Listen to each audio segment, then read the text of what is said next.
आप लोग हमारी वेशभूषा को देखकर आप समझ रहे होंगे कि मैं बाबा जी गुरुदेव का शिष्य रहा हूँ। 45 साल में हमने वहाँ पर एक बात समझ में आई कि गुरु महाराज कहा करते थे कि मुक्ति और मोक्ष जीते जी मिलता है, मरने के बाद नहीं। यही हमने सीखा।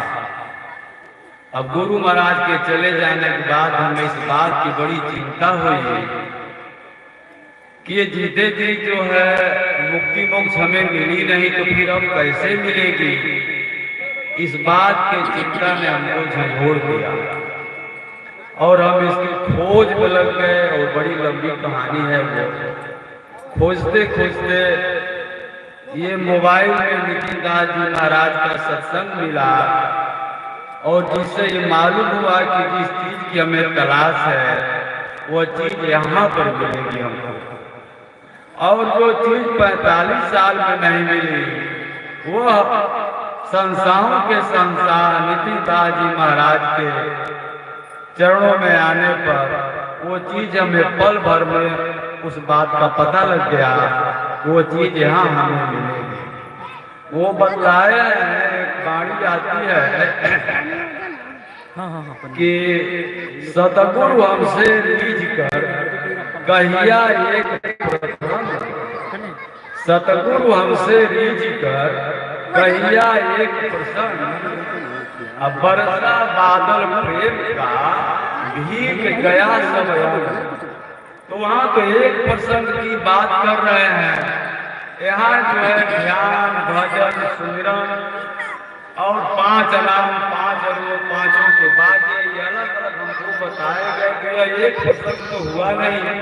वह एक प्रसंग क्या है उसको जानना हो तो आप सत्संग सुनिए और मालिक के से विनती कीजिए कि आपको जो भेद बतावें। आज तक हम सुनते आए कि नाम लेके भव सिंधु सुखानी, और हमको तो 45 साल बीत गया नाम जपते माला जपते, हमको कहीं दिखाई नहीं दिया कि भव सागर सूख रहा है। लेकिन यहाँ आने पर पल भर में पता चल गया जब हमारा भव सागर सूखना शुरू हो गया। वो कहते हैं कि भाव भाव अनस आलसहु सुमिरत नाम दसो किसी मंगल। आप तो रोज नाम जपते हैं, आपका कहीं से मंगल हो रहा हो तो जरा आप हमें बतलाइए ये वो कौन सा नाम है जिसको सुनने से 10 दिशाओं में मंगल और शुभ होने लगता है। तो हम ज्यादा समय नहीं लेंगे, हम आपको ये प्रेरित करना चाहते हैं कि यहाँ देखिए आपको दाम बताया जाता है, मंत्र जपवाना छुड़वा दिया जाता है, पूजा पाठ मंत्र मंत्र जब सब खत्म करके आपको वो दाम वो भेद बताया जाता है जिससे आपके दुखों का ये जन्म मरण से छुटकारा मिल सके। वही है जो आए हुए हैं जमाने में हलचल मचाए हुए हैं। अरे वही है जो आए हुए हैं जमाने में हलचल मचाए हुए हैं। अरे ये जुत्ती में मुक्ति छिपाए हुए हैं, ये दाढ़ी में कुदरत छिपाए हुए हैं। इनका भेद कोई जानने वाला नहीं है। यदि आप चाहते हैं वो गाँव जानना वो भेद जानना तो गुरु गुरु में भेद है, गुरु गुरु में भाव। सोई गुरु ये जो सबक बतावे गाँव, यहाँ गाँव सिखाया जाता है, माला नहीं जपवाया जाता, नाम नहीं जपवाया जाता है। पहलवान अखाड़े में जाता है तो गाँव मारता है उस्ताद ने जो उसको सिखाया बताया है, वो माला और मंत्र नहीं जपता है। ये तंत्र मंत्र ऐसे झूठ का जो है ये पसारा है, आपको फंसाने का तरीका है जंतर मंत्र तंत्र या पाठ, और ये सारा जो है ये एक तरह से आपको भ्रमजाल में फंसाने वाला है। हम आपसे यही विनती करेंगे यदि आप अपने जीवन को सफल बनाना चाहते हैं तो सत्संग सुनिए और मालिक से वो भेद प्राप्त कीजिए जिससे जो है जन्म मरण से छुटकारा मिल जाता है। साहेब बंदगी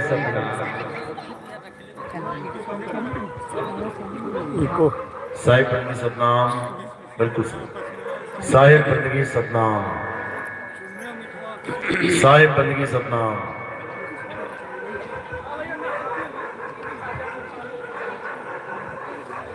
तो आज जहानाबाद के इस गांव में परमपिता परमात्मा के सीटी बजेगी ना, आवाज करो सतनाम। आज इस गांव में मूल ज्ञान का प्रचार होने जा रहा है। बहुत बड़े भाग हैं उन जीवों के जो आज इस मूल ज्ञान को सुन पाएंगे, और उससे भी बड़े भाग हैं उन जीवों के जो इस ज्ञान को थोड़ा सा भी समझ पाएंगे। क्योंकि कबीर साहब का जो मार्ग है वो बड़ा जटिल है, बड़ा अटपटा है। किनके लिए? जो विवेकी नहीं है। ये सब बाद में बात का काम होता है, बैठो। तो साहिब समझा रहे हैं कि ये जो ज्ञान है, मूल ज्ञान, ये ऐसा ज्ञान है कि जल्दी समझ में नहीं आता, लेकिन जिसको समझ में आ जाता है फिर उसके सारे भरम नाश हो जाते हैं। तो साहिब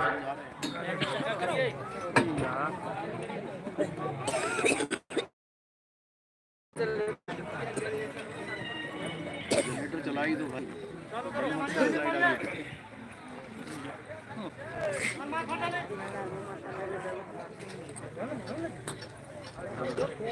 काट दिया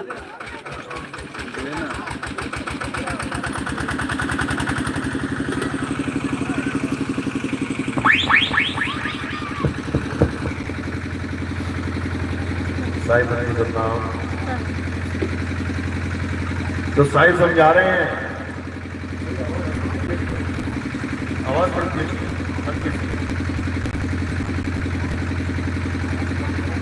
आवाज थोड़ी सी तेज करो बल्कि से।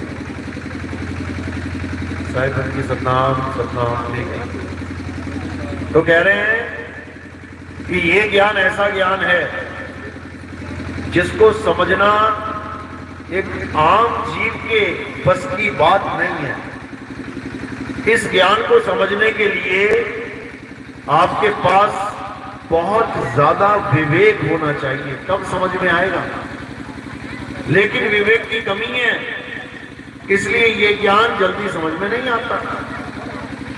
लेकिन अगर आप इस ज्ञान को बार बार बार बार सुनते जाओगे तो धीरे धीरे धीरे ये इतना अच्छी तरह समझ में आने लग जाएगा, इतना बढ़िया तरीके से समझ में आने लग जाएगा कि हर एक बात दिल की गहराइयों तक उतरना शुरू हो जाएगा। क्यों? क्योंकि सत्संग में केवल और केवल सत्य और असत्य का निर्णय किया जाता है। क्या है सच और क्या है झूठ, इसका निर्णय किया जाता है। क्या है नीर और क्या है शीर, इसका निर्णय किया जाता है। तो क्या कह रहे हैं? अरे नीर शीर का करे निबेड़ा, और कहे कबीर सो हंस है मेरा।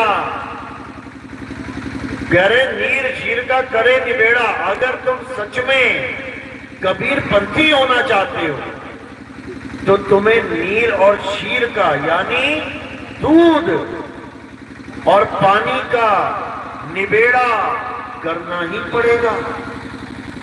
दूध और पानी को अलग करना ही पड़ेगा। और कौन करता है? वो हंस करता है। हंस, हंस के पास ये गुण है कि नीर शीर का निबेड़ा कर देता है, सच और झूठ का फैसला कर देता है। उसे किसी तीसरे आदमी से पूछना नहीं पड़ता कि क्या है सच और क्या है झूठ। और कैसे होगा निबेड़ा? हमें कैसे पता लगेगा कि जो हमें दिया जा रहा है हमारे गुरुओं के द्वारा, हमारे पुरोहितों के द्वारा, हमारे पंडितों के द्वारा, हमारे ज्ञानी पुरुषों के द्वारा, वो सत्य है या असत्य, कैसे निबेड़ा करेंगे? मार्केट में सोना भी बिक रहा है और पीतल भी बिक रहा है। अगर हमें पहचान ना हो सोने की और पीतल की, तो सोना बोल के कोई पीतल चला जाएगा और तुम खरीद भी लोगे। मार्केट में हीरा भी बिक रहा है और कांच भी बिक रहा है, देखने में दोनों एक से लगेंगे। अगर तुम पारखी नहीं हो तो तुम्हें कोई हीरे की जगह कांच चला जाएगा और तुम ठगे जाओगे। मार्केट में असली नोट भी चल रहा है और नकली नोट भी चल रहा है। नकली नोट देखा किसी ने कभी? हाथ खड़ा करो जरा, जिसने जीवन में एक बार नकली नोट देखा हो। बहुत अच्छी बात है, चल रहा है ना। तुम्हारे पास तो नहीं आ गया गलती से? आ गया था क्या? आ गया था, तभी तो देखोगे। कोई ये थोड़ी बताएगा देखिए नकली नोट है। वो चल जाता है और तुम्हारे पास चलेगा, लेकिन किसके पास चलेगा? जिसको असली और नकली में फर्क ना पता हो, उसके पास नकली नोट चल जाएगा। और जो पारखी है, जिसको पता है नोट को ऐसे ऐसे घुमाएंगे तो रंग बदलेगा, ऐसे घुमाएंगे तो लाइन दिखेगी, ऐसे घुमाएंगे तो गांधी जी के पास 500 लिखा दिखाई देगा, जिसको पता है ये सब निशानियां, उसके पास चल जाएगा क्या? भूल जाओ, भूल जाओ। उसके पास नकली नोट कभी नहीं चलेगा, वो कभी ठगा नहीं जा सकता। तो आज असली और नकली की पहचान बताएंगे। असली नोट क्या होता है और नकली नोट क्या होता है। बैंक के एटीएम में जाओ, वहां पे सरकार के द्वारा असली नोट और नकली नोट दोनों छपे होते हैं। असली नोट की पहचान, नकली नोट की पहचान अच्छे से पॉइंट टू पॉइंट समझाई जाती है, ताकि आपके पास गलती से भी नकली नोट ना आ जाए। अब अगर वो सब कुछ देख के समझ के फिर भी वो पहचान करने से मना कर दे कि नहीं नहीं नहीं नहीं, हमारे वाला नकली नहीं हो सकता, लेकिन मैं फर्क नहीं करूंगा, तो क्या होगा? नकली नोट आ जाएगा हाथ में, समझ लो। और नकली नोट अगर हाथ में आ गया, चलो ये तो 500 का नोट है, गया गया, कोई बात नहीं, दोबारा कमा लेंगे। लेकिन ये वाला 500 का नोट ये दोबारा मिलेगा क्या? इंसानी जन्म की बात कर रहा हूं मैं। अगर ये बर्बाद हो गया तो भूल जाना कि तुम बर्बाद हो गए। 84 लाख भुगतना पड़ेगा तुम्हें। ये ऐसा नहीं है कि 500 का नकली नोट है दोबारा कमा लेंगे। इसको कमाने के लिए 84 लाख बार जन्म लेना पड़ता है, तब जाके मिलता है ये एक नोट असली वाला। तो आज इसी असली और नकली का भेद खोलेंगे, ताकि सारे भ्रम टूट जाएं, सारी शंकाएं खत्म हो जाएं और हमारा सत्संग आपने पक्षपात रहित होकर सुनना है। क्योंकि इस गांव में बहुत से लोग ऐसे होंगे जो मंदिरों की पूजा करते हैं, बहुत अच्छी बात है, मंदिरों में भी जाना चाहिए। कुछ ऐसे होंगे जो मुस्लिम हैं, जो मस्जिद जाते हैं, बहुत अच्छी बात है, बंदगी करना चाहिए अल्लाह की। कुछ ऐसे हैं जो गुरुद्वारे या चर्च जाते हो, बहुत अच्छी बात है। कुछ ऐसे हैं जो कबीर पंथ में होंगे, और भी अच्छी बात है, गुरु धारण किया। कुछ ऐसे होंगे जो राधा स्वामी, निरंकारी, सतपाल जी महाराज, रामपाल जी महाराज, कई महाराजाओं की शरणों में हैं, बहुत अच्छी बात है। जीवन में गुरु धारण करना चाहिए, कोई बुराई नहीं है। लेकिन सब कुछ करने के बाद भी अगर जन्म मरण से मुक्ति ना हो पाए, तो मेरे भाई उस गुरु धारण करने का फायदा क्या हुआ? क्या फायदा हुआ? तुमने कुआं खुदवाया, 100 फुट खुदवा दिया, बहुत अच्छी बात है, लेकिन उसमें पानी ना निकले, तो उस कुएं को खुदवाने का, इतना पसीना बहाने का, इतना पैसा फूकने का फायदा क्या है? आज इसी पे विचार करेंगे। तो हमारा मुद्दा क्या है आज का? सत्य और असत्य। बस मैं तुम्हें दोनों नोट के बारे में बताऊंगा। असली ऐसा होता है, नकली ऐसा होता है, तुम खुद ही समझ जाना। कि तुम्हारे जेब में असली है कि नकली है। किसी का नाम लेने की जरूरत नहीं पड़ेगी, किसी का विरोध करने की जरूरत नहीं पड़ेगी। बात केवल सत्य और असत्य की है। समझ जाओगे तो अच्छी बात है, ये जन्म सफल हो जाएगा। नहीं समझोगे तो और भी अच्छी बात है। क्यों? क्योंकि कुम्हार मिट्टी खोदेगा तो ढोएगा कौन? किसान खेत जोतेगा तो जोतेगा कौन? कौन जोतेगा? बैल जोतेगा। अब बैल कहां से आएगा? हम ही तुम लोगों को बैल बनाया जाएगा। कुम्हार की मिट्टी कौन ढोएगा? गधा ढोएगा। इस दुनिया में गधा भी तो है ना। किसने बनाया उसे गधा? जिसने उसे गधा बनाया है, तुम्हें बनाने में 2 मिनट लगेंगे। समझ लो, जो उसको गधा बना सकता है तुम्हें भी बना सकता है। तो जो सत्य का निर्णय नहीं कर पाते वो गधे ही बनते हैं। वो गधा ही बनेगा। गधा का मतलब क्या है? गा से गलत और धा से धारणा। जो गलत धारणा लेके बैठा हुआ है, जो परमात्मा की जगह काल भगवान की पूजा में लगा हुआ है, जो परमात्मा के सतनाम को छोड़ के असत्य नाम में लगा हुआ है, जो सत्य को छोड़ के असत्य में जुड़ा हुआ है, वो गलत धारणा लेके बैठा है जीवन में। गधा ही बनना पड़ेगा उसको। तो आज का सत्संग शुरू करने से पहले परमपिता परमात्मा के नाम पे जयकारा लगाएंगे। बोलिए परमपिता परमात्मा की। सदगुरु बंदी छोड़ कबीर साहिब की। सदगुरु मदनपति साहिब की। सदगुरु राम अनुराग साहिब की।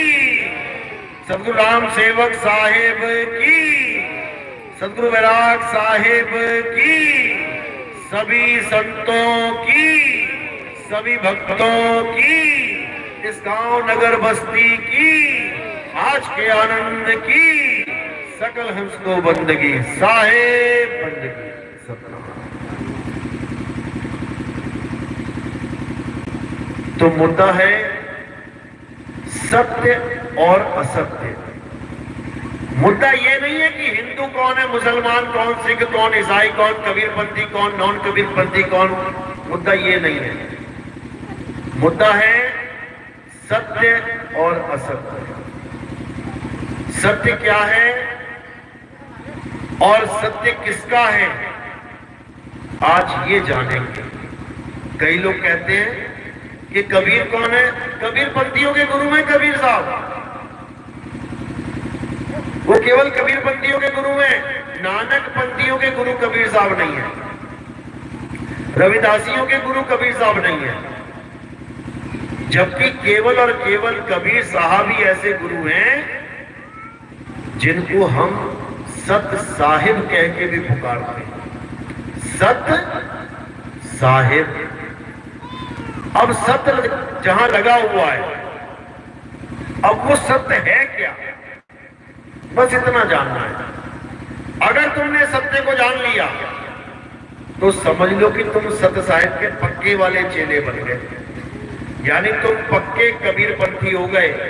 और अगर तुमने सत्य साहिब के मूल सिद्धांत को, कबीर साहब के मूल सिद्धांत को नहीं जाना तो भले तुम्हारी पीढ़ी की पीढ़ी बीत गई हो कबीरपंथ में, तुम्हें मोक्ष मुक्ति नहीं मिल सकती। इसमें किसी खास पंथ का नाम लेने की जरूरत नहीं है, क्योंकि झगड़ा केवल सत्य और असत्य का है। सत्य और असत्य का है। असत्य को कितने लोग प्रेम करते हैं? हाथ खड़ा करो जरा। असत्य से, असत्य झूठ एक भी नहीं करता, बहुत अच्छी बात। सत्य से कितने प्रेम करते हैं? हाथ खड़ा करो जरा। बहुत अच्छी बात, ताली बजा दो एक बार, क्योंकि आज निबेड़ा ही सत्य और असत्य का है। अगर तुम सत्य से प्रेम करते हो तो तुम ये मत देखना कि तुम्हें ये ज्ञान कौन सा गुरु दे रहा है, क्योंकि हमारा मुद्दा है सत्य प्राप्त करना। हमारा गुरु कोई भी हो, अगर वो सत्य नाम दे रहा है तो वो हमारा हितैषी है, हमें प्रेम करने वाला है, हमारी मुक्ति का कारण बन जाएगा वो। और अगर हमें असत्य नाम ले रहा है, झूठा नाम ले रहा है, करवा देगा मुक्ति? कभी नहीं करवा सकता, कभी नहीं। लेकिन दुविधा यह है कि इस संसार में एक भी गुरु ऐसा नहीं है जो तुम्हें ये कह दे कि मैं झूठा गुरु। समझे? कबीर साहब कहते हैं इस संसार में कोई बिरला होता है जिसको हम सतगुरु कहेंगे, लेकिन दुविधा यह है कि इस संसार में कोई बिरला होता है जिसको हम झूठा सिद्ध करें। सारे ही सतगुरु बने बैठे, सभी सतगुरु हैं। किसी के भी चेले से पूछ लो, हाँ जी आपका गुरु सतगुरु है या झूठा गुरु है? देखो फिर क्या कहता है, अरे झूठा होगा तेरा, हमारे वाला तो सतगुरु है। लेकिन कैसे पता लगे सतगुरु है कि झूठा गुरु है? माथे पे लिखा होगा क्या? नोट पे तो पता लग गया, देख के गुरु की शक्ल देख के पता लगेगा कि झूठा है कि सच्चा। सतगुरु होता क्या है, डेफिनेशन क्या है, आज उस पे विचार करेंगे। तो कबीर साहब की डिक्शनरी में सतगुरु का मतलब क्या होता है? कहते हैं सतगुरु सोई सतनाम बतावे, बाकी गुरु कोई काम न आवे। कबीर साहब कह रहे हैं सतगुरु वो है जो तुम्हें सतनाम से जोड़ दे। सतनाम, इसका मतलब ये नहीं कि तुम गुरुजी से नाम लेने जाओ, गुरुजी मुझे नाम दीक्षा दे दो, और गुरु क्या कहे तुम्हें, बेटा जपो, क्या जपो, सतनाम सतनाम सतनाम सतनाम सतनाम सतनाम। अगर तुम ये जपने लग गए ये सोच के कि ये सतनाम ही है, तो मेरे भाई जीवन बर्बाद हो जाएगा। क्योंकि सतनाम सतनाम जपने का मतलब ये नहीं कि तुम्हें सतनाम मिल गया, बिल्कुल नहीं। सतनाम क्या होता है इसको अच्छे से समझ लो। क्या होता है सतनाम और क्या होता है झूठा नाम, नकली नाम, कृत्रिम नाम, अच्छे से समझ लो। तो दोनों की डेफिनेशन जब तक तुम्हें समझ में नहीं आई, दोनों की परिभाषा जब तक तुम्हें समझ में नहीं आई, तुम कभी निर्णय कर ही नहीं सकते कि जो मुझे गुरुजी ने दिया है वो सच्चा नाम है या झूठा नाम है। दोनों की परिभाषा समझो। तो पहले असत्य की परिभाषा जान लेते हैं। असत्य क्या है? कोई अगर तुम्हें सीधे सीधे शब्दों में पूछे भैया असत्य क्या होता है, तो तुम्हारे पास उसकी परिभाषा होनी चाहिए। तो क्या परिभाषा है सत्य की? जो जन्मता है और मर जाता है वो असत्य है। असत्य है। जो पल पल बदलता है वो असत्य है। जो सदा एक सा नहीं रहता, जो सदा एक रस नहीं रहता वो असत्य है। किसी पंथ का नाम लेने की जरूरत पड़ी? किसी भगवान का नाम लेने की जरूरत पड़ी? किसी गुरुजी का नाम लेने की जरूरत पड़ी? किसी का भी नाम लेने की जरूरत पड़ी? नहीं। क्यों? निबेड़ा सत्य और असत्य का होगा। सतगुरु तो तभी बनेंगे ना जो तुम्हें सच्चा व्यापार करवा देगा। हम हैं व्यापारी सत्य नाम के, अमर नगर मारो गांव, कोई ले लो जी, ले लो सत साहिब का नाम। यानी हम अमर लोक से आए हैं चल के, और कौन सा व्यापार करने आए हैं? सत्य का व्यापार। हम सत्य ही देते हैं लोगों को, लेकिन सत्य क्यों देते हैं? क्योंकि मार्केट में असत्य भी चल रहा है। इसलिए हम असत्य से छुड़वा के सत्य का शब्द देते हैं, सतनाम देते हैं। सतनाम, सत यानी सच्चा, नाम यानी गुरु गुरु मंत्र जो तुम नाम लेने जा रहे हो। तो एक हो गया सत्य नाम यानी सच्चा नाम, और एक हो गया असत्य नाम यानी झूठा नाम। असत्य नाम यानी झूठा नाम, सत्य नाम यानी सच्चा नाम। अब दोनों में फर्क क्या है? कैसे पता लगेगा कि जो मेरे गुरुजी ने दिया है वो सच्चा नाम है कि झूठा नाम है? तुम भिंडी लेने गए, तुम टमाटर लेने गए, तुम कद्दू लेने गए, और तुम तरबूज लेने गए, पूछते हो कि नहीं पूछते एक बार, भैया मीठा तो होगा ना? कभी लिया है तरबूज? कभी तरबूज लिया है? क्या पूछा उससे? भैया मीठा तो होगा ना? क्यों पूछा? क्या कारण है? क्योंकि तुम कभी घाटे का सौदा नहीं करना चाहते। तुम चाहते हो अगर मैं 100 रुपए की कोई चीज लेके आ रहा हूं तो वो अच्छी ही मिले, बेकार ना मिल जाए। समझ लो, तुम कोई भी चीज लेने जाते हो मार्केट में, क्या पूछते हो? भैया चलेगी तो ठीक ठाक ना, सही से तो चलेगी, दिक्कत तो नहीं आएगी? तुम्हारा विश्वास पक्का करने के लिए वो 1 साल की गारंटी लेटर पकड़ा देता है कि बेटा तू चिंता मत कर, तू लेके जा कैसे भी, 1 साल के अंदर खराब हो जाएगी तो आ जाना मेरे पास। तुम्हें सांत्वना देने के लिए कि 1 साल तक चिंता मत कर, और 1 साल 1 दिन हो गया ना, फिर चिंता ही चिंता हो जाएगी तुम्हें, क्योंकि वारंटी कार्ड भी खत्म हो गया। क्योंकि ये दुनियावी वस्तु है, असत्य है, रोज बदल जाती है, इसीलिए वारंटी दी जा रही है 1 साल की कि 1 साल तक अगर बिगड़ जाए तो मेरे पास आ जाना, और उसके बाद कोई गारंटी नहीं। क्यों? असत्य है। क्या तुम्हें कभी ऐसा कार्ड मिलेगा कि ले जाओ सोना, अगर 1 साल के बाद ये पीतल हो गया तो मेरे पास ले आना? ऐसा कार्ड मिल गया ना अगर, तो तुम वहीं धर दोगे उसको। तुम कहोगे यार ऐसा कैसे हो सकता है, मैं सोना लेके जाऊंगा तो 1 साल के बाद पीतल कैसे हो जाएगा? हो जाएगा। कैसे?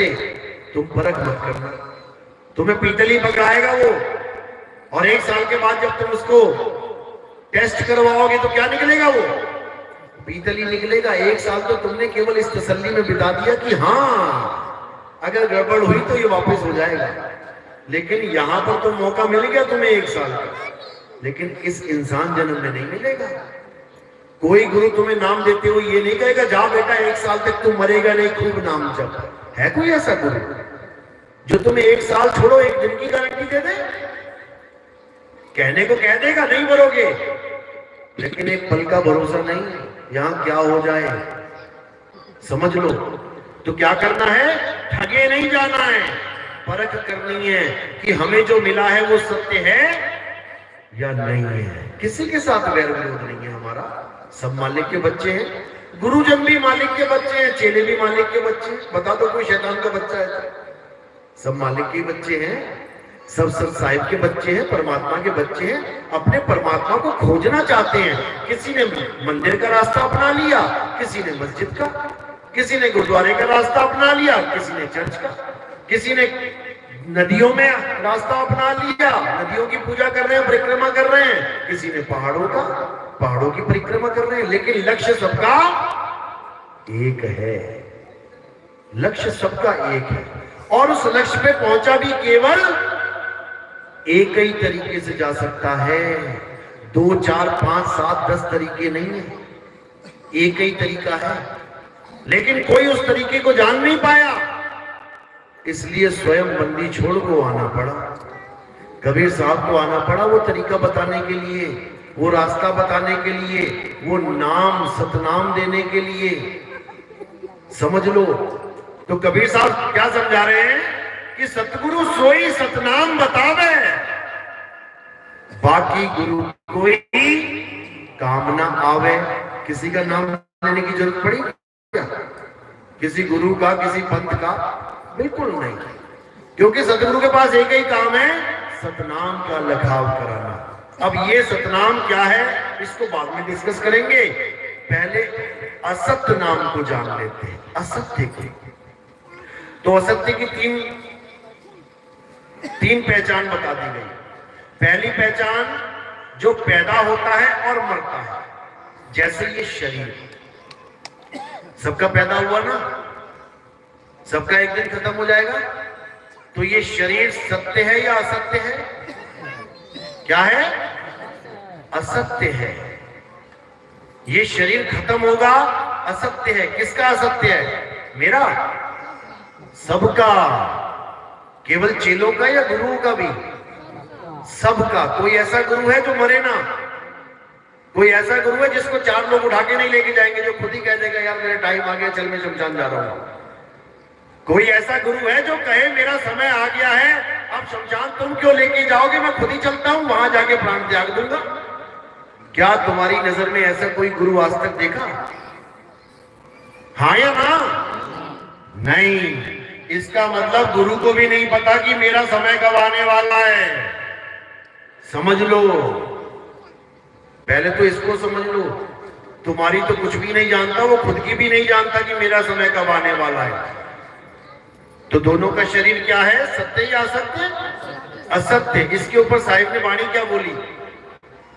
ये तन विष की बेलरी, गुरु अमृत की खान।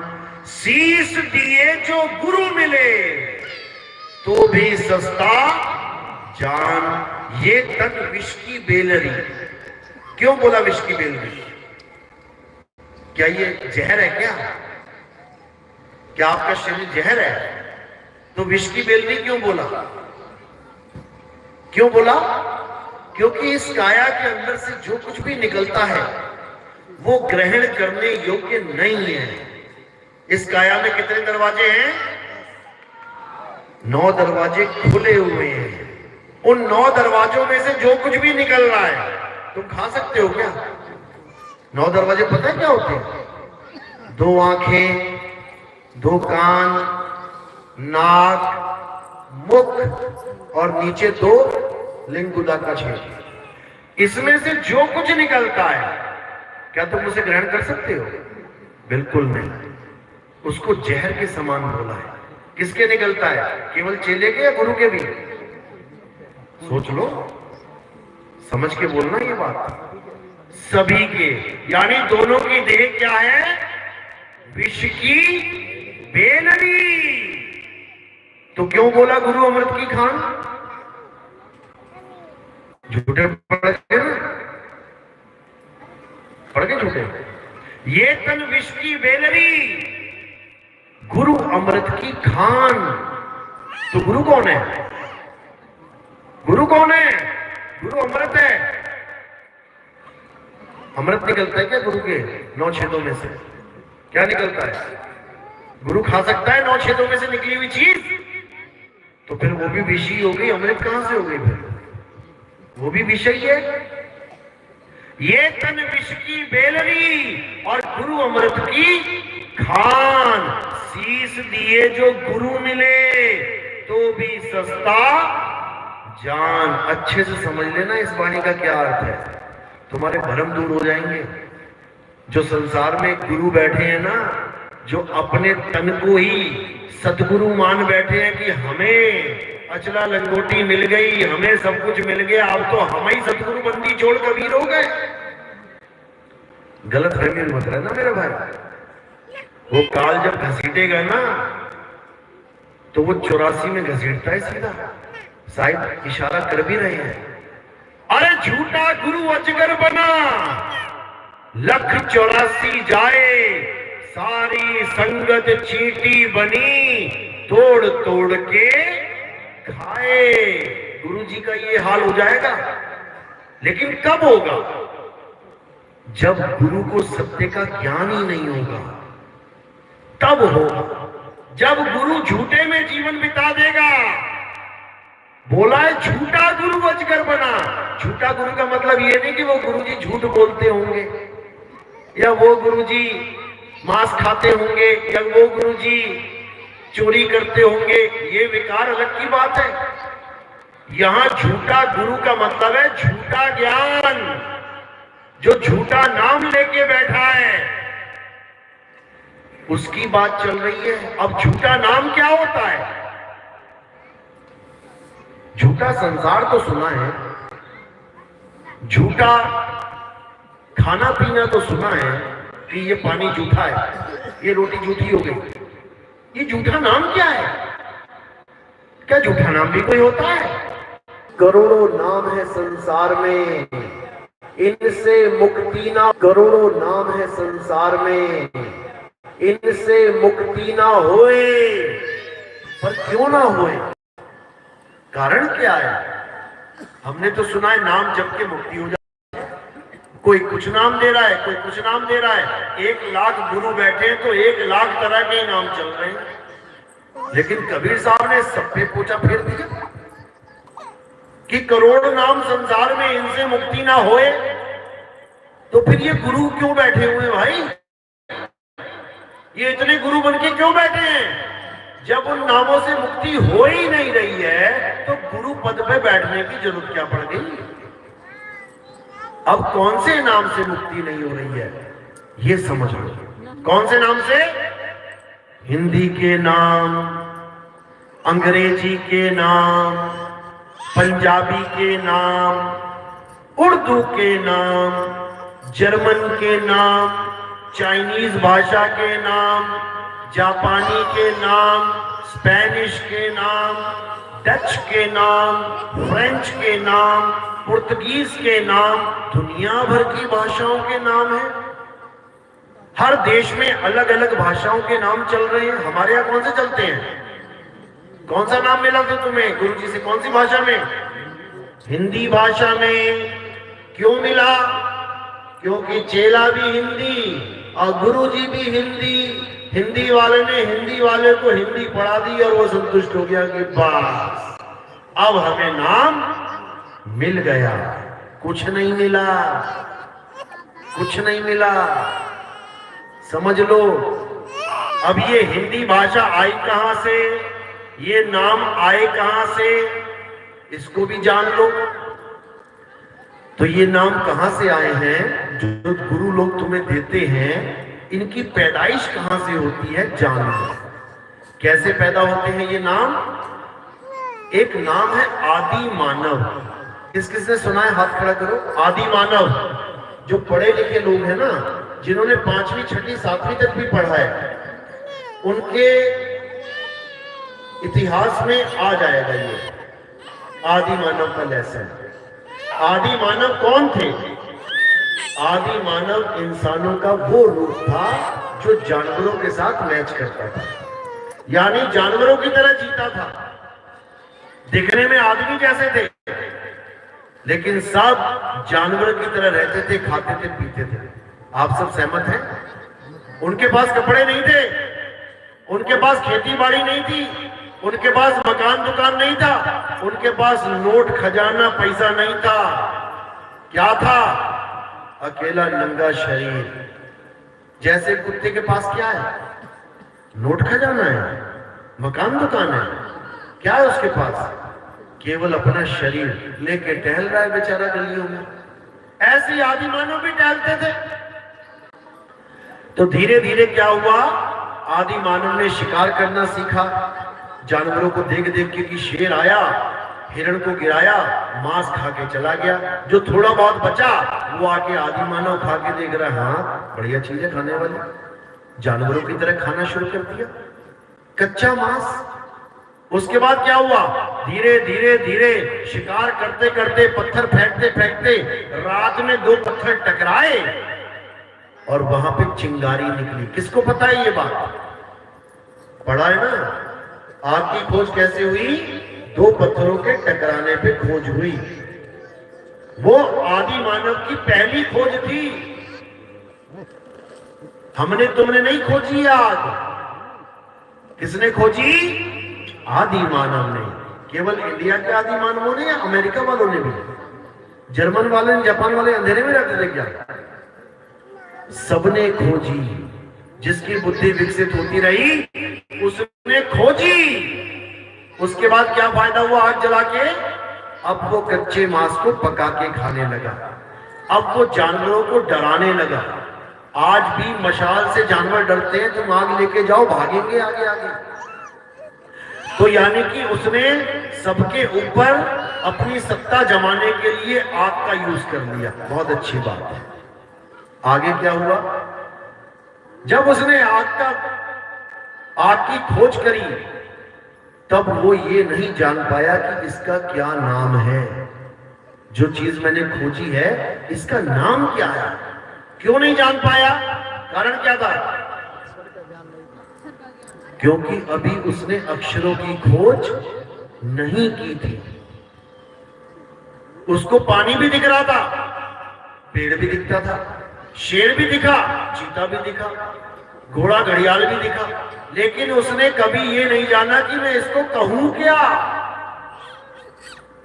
जैसे एक कुत्ते ने बत्तख को देखा तो क्या बोलेगा? श्रीमती जी कहां घूम रही हो? कुछ नहीं बोलेगा, बस देखेगा बत्तख टहल रही है। कहो शिकार करने का मूड आया तो पकड़ के खा भी ले, लेकिन उसका नाम नहीं रख सकता कुत्ता। क्यों? क्योंकि उसके पास अक्षर नहीं है। अब आदि मानव ने क्या किया? धीरे धीरे धीरे जब ये बुद्धि जागृत होने लगी, उसने अक्षर बनाने शुरू कर दिए। कहां बनाए? फैक्ट्री में। अक्षर कहां बनाए उसने? कहां बनते अक्षर? कहां बनते? अरे मुंह में बनते हैं अक्षर। ये फैक्ट्री लगी हुई है अक्षर बनाने की। इसमें जो अक्षर बना उसका एक नाम रख दिया उसने। जैसे उसके गले से आवाज निकली आ, तो उसने नाम रख दिया आ, लिपिबद्ध कर दिया, उसको लिख दिया। अब निकली ई, तो उसने ई लिख दिया।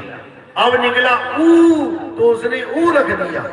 ऐसे ही उसने कितने अक्षर बना डाले? 52 अक्षर। यानी भारत में रहने वाले आदि मानवों ने 52 अक्षर बना डाले। और अंग्रेज आदि मानव ने कितने बनाए? 26। A B C D E F G H I J K L M N O P Q R S T U V W X Y Z. 26 अक्षर बना पाया वो। हमारे आदि मानवों की बुद्धि कितनी चली? 52 बार। उनकी कितनी चली? 26 बार। आधे में सिमट के रह गए। तो कौन महान है? बड़ा कौन हुआ? 52 वाला। लेकिन हमें लगता है कि 52 वाले तो सब देहाती हैं। अरे वो तो अंग्रेजी बोल रहा है, 26 अक्षर बोल रहा है वो, और तुम 52 अक्षरों से खेल खेल रहे हो। वो तुमसे आधा है, 26 दुनी 52। यानी हमारे पूर्वज इतने बड़े ज्ञानी थे कि इस छोटे से मुंह में से 52 अक्षर बोल दिए, और वो बेचारे 26 पे खत्म हो गए। आज तक 27वां नहीं बना पाए। समझो, जब ये 52 अक्षर बने, उसके बाद क्या किया? हिंदुस्तान में रहने वाले आदि मानवों ने जो भी चीज दिखाई दी उसका एक नाम रखना शुरू कर दिया, और नाम रखने के बाद सबको वही ज्ञान पढ़ाना शुरू कर दिया। जैसे पेड़ दिखाई दिया तो हिंदुस्तानी आदि मानव ने क्या नाम रखा? पेड़। अंग्रेजी आदि मानव ने ट्री। जैसे पानी दिखाई दिया, हिंदुस्तानी आदि मानव ने क्या नाम रखा? जल। अंग्रेजों ने क्या रख दिया? वाटर। हिंदुस्तानी आदि मानव ने धरती का नाम रख दिया धरती। अंग्रेजों ने क्या रख दिया? अर्थ। हिंदुस्तानियों ने आसमान को देख के नाम रख दिया नभ, गगन। अंग्रेजों ने स्काई। यानी जो चीज हमने हिंदी में नाम रखा जिस वस्तु का, उन्होंने अंग्रेजी में रख दिया। अच्छा किया बुरा किया? बहुत अच्छा किया। नहीं तो तुम पागल हो जाओगे। काली मिर्ची लेने जाना हो ना, काली मिर्च, लौंग, इलायची, दुकान पे खड़े होके इशारे करते थक जाओगे। वो समझ नहीं पाएगा, कहेगा भैया बोल दे क्या चाहिए। और जैसे तुमने बोला काली मिर्च चाहिए, पूरी दुकान भरी पड़ी है मसालों से, कहां जाएगा उसका हाथ? सीधे काली मिर्च पे ही जाएगा। क्यों?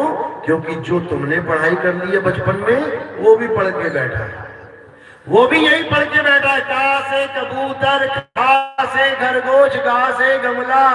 क्यों पढ़ाया जाता है ये पता है? क्योंकि बच्चा आदि मानव ही पैदा होता है, उसके पास केवल ये मुंह होता है, उसमें अक्षर नहीं होते, बस आ करेगा, रोएगा, और कुछ नहीं होता। जीभ भी उसके मुंह में है, गला भी उसके पास है, लेकिन अक्षर सिखाने के लिए उसे एक गुरु की जरूरत पड़ती है। समझो अब क्या हुआ, हिंदी भाषा का विस्तार हो गया, अंग्रेजी का हो गया, जर्मन, फ्रेंच, डच, पोलिश, दुनिया भर की भाषाओं का विस्तार हो गया। सबने अपनी अपनी भाषाओं में अलग अलग वस्तुओं के अलग अलग नाम रख डाले। अच्छी बात है, जीवन आसान हो जाता है, लेकिन मुसीबत कहां पड़ी, जब उन्होंने भगवान के नाम रखना शुरू कर दिया। हिंदुस्तानी आदि मानव ने नाम रख दिया किसका? परमात्मा का। क्या रख दिया? परमात्मा। अंग्रेजों ने क्या रख दिया? गॉड। मुसलमानों ने क्या रख दिया? अरबियों ने अल्लाह। सिखों ने क्या रख दिया? वाहिगुरु, सत श्री अकाल। सबने अलग अलग नाम रख दिया। यहां तक तो ठीक है, चलो कोई बात नहीं, पानी के भी अलग अलग नाम रखे गए हैं, जल, वाटर, नीर, तोए, पानी, 5 तो यही है। बाकी तुम जितने देशों में जाओगे तुम्हें हर जगह अलग नाम सुनाई देगा, हर जगह अलग नाम सुनाई देगा। अब क्या करना है? पानी एक है, वो एक तत्व है। वो तत्व कितने मॉलिक्यूल से बना है? कितने? 2 मॉलिक्यूल से। कौन कौन से? हाइड्रोजन और ऑक्सीजन। हाइड्रोजन के कितने मॉलिक्यूल हैं? हाइड्रोजन के 2 और ऑक्सीजन का 1, जिसको हम कहते हैं H2O। अब ये जो H2O है, ये पानी है असल में। इसका नाम हमने रख दिया है पानी, लेकिन जो पानी है असल में क्या है? H2O है। किसी तालाब में देख लेना, किसी नदी में देख लेना, समुद्र में देख लेना, तुम्हें जहां भी वो तत्व दिखाई दे, तुम उसका परीक्षण करवा लेना, तुम्हें यही पता लगेगा कि ये H2O है। वो नाम चाहे किसी ने भी कोई रख दिया हो, चाहे हिंदुओं ने रख दिया उसका पानी, अंग्रेजों ने रख दिया वाटर, लेकिन निकलेगा वो H2O। अब दुविधा क्या है कि प्यास पानी से बुझेगी, लेकिन पानी हो गए तुम्हारे पास 2। प्यास वाटर से बुझेगी, लेकिन वाटर हो गए तुम्हारे पास 2। प्यास जल से बुझेगी, लेकिन जल हो गए तुम्हारे पास 2। कैसे? एक पानी तो तुम्हारे मुंह से बाहर निकल रहा है, उससे गला गीला होगा, और एक पानी तुम्हारे मुंह के अंदर जाएगा, उससे गला गीला होगा? पक्का होगा। फर्क समझ लो, 2 पानी है यहां पे, एक नकली पानी है और एक असली सच्चा। सच्चा कहां है? वो गिलास पड़ा है, और झूठा कहां है?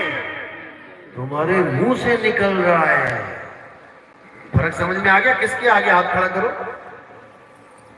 बस। बाकी के क्या हवा में सो रहे हैं क्या?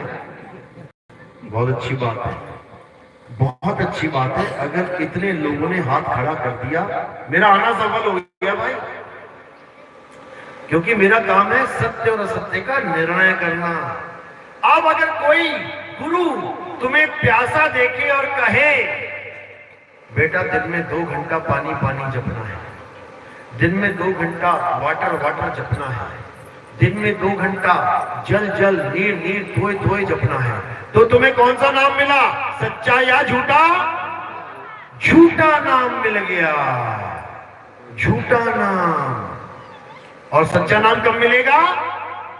जब गिलास में पड़ा पानी, उसका तुम्हें भेद पता लग जाए और तुम उस गिलास को उठा के पानी पी लो, अब तुम्हें कौन सा नाम जपना पड़ा? कोई भी नहीं, ना जल, ना वाटर, ना नीर, ना तोय, ना पानी। डायरेक्ट तुमने उस पानी को ग्रहण कर लिया। ये कुत्ता, बिल्ली, हाथी, घोड़ा, ये सब उस पानी को डायरेक्ट ग्रहण करते हैं बिना ये जाने कि इसका नाम क्या है। पता है कुत्ते को कि पानी क्या होता है? बिल्ली को पता है कि इसका नाम तुमने पानी रख दिया भारत में, अमेरिका में जाऊंगी तो वाटर हो जाएगा। पता है उसको क्या? यानी ये झूठे नाम है। झूठे नाम क्यों है? क्योंकि इंसानों ने बनाए हैं। क्या सच्चा नाम इंसान बना सकता है? क्या सतनाम इंसान बना सकता है? बना के बैठा है, बना के बैठा है सपना। कैसे? सा ता ना म, क्या बन गया? सतनाम। तो ये सच्चा नाम है कि झूठा नाम? झूठा नाम है। क्यों? क्योंकि मुंह से बाहर निकल रहा है ये। देखो, सतनाम, सतनाम, सतनाम, ये नाम है उसका। किसका? सच्चे नाम का एक नाम रख दिया गया है, सतनाम। अब वो सच्चा नाम कहां है? वो भेदी गुरु बताएगा। सतगुरु सोई सतनाम बतावे, बाकी गुरु कोई काम न आवे। सतगुरु वो नहीं जो सतनाम जपावे, नहीं, जो सतनाम बतावे कि सच्चा नाम है क्या। सच्चा गुरु वो नहीं जो पानी पानी जपवावे। सच्चा गुरु वो है जो बताए पानी है कहां। समझ लो। तो क्या करेगा सच्चा गुरु? ये मुंह से निकलने वाले नाम, झूठे नाम, क्या करेगा? जपवाएगा या छुड़वाएगा? छुड़वाएगा। छोड़ इसको। तो करे क्या? जिसका नाम जप रहा है उस वस्तु को जान कहां पड़ी है। अरे घट में पड़ी वस्तु नहीं सूझे और बाहर ढूंढन जासी, जल में मीन पे आसी, मोहे देखते आवे हासी। घट में पड़ी वस्तु नहीं सूझे। तुम्हारे घर में मटका पड़ा है, पानी भरा है, और तुम क्या कर रहे हो? पानी पानी पानी पानी पानी पानी पानी पानी, जल जल, वाटर वाटर वाटर वाटर। क्यों कर रहे हो? क्योंकि तुम्हें भेदी गुरु नहीं मिला। तुम्हें कौन सा गुरु मिल गया? जपी, जो नाम खुद भी जप रहा है और तुम्हें भी जपवा रहा है। समझ लो। तुम्हें गुरु चाहिए था भेदी, जो तुम्हें भेद बताए। तो साहिब क्या कह रहे हैं? अरे वस्तु कहीं और ढूंढे कहीं, कैसे लागे हाथ, और गुप्त वस्तु तब मिले जब भेदी लीजे साथ। भेदी लीना साथ में और दीनी वस्तु लखाए। अरे कोटि जन्म का पंथ था, पल में पहुंचा जाए। करोड़ों जन्म बीत जाएंगे पानी पानी पानी पानी जपते जपते। अरे पानी पानी जपते जपते प्यासा ही मर जाएगा। ये पानी पानी जपते किसी की प्यास बुझने वाली नहीं है। इसी प्रकार कोई भी नाम जप के तुम्हें परमात्मा मिलने वाला नहीं है। कि कोई सोचे कि मैंने गुरुजी से नाम ले लिया, मैं सुबह शाम जप रहा हूं, मेरी मुक्ति हो जाएगी। कभी नहीं होगी, कभी भी नहीं होगी। नाम जप के मुक्ति होती है क्या? सुना है कभी? होती है? अगर नाम जप के मुक्ति हो जाती तो जो चलावा चौका करते हैं उसको करने की क्या जरूरत है? नाम जप के मुक्ति हो जाए तो नाम जपते जपते मुक्ति हो जाए, फिर चलावा चौका किस लिए? यानी मुक्ति नहीं हो रही है उनके नाम से, तभी तो चलावा चौका किया जा रहा है।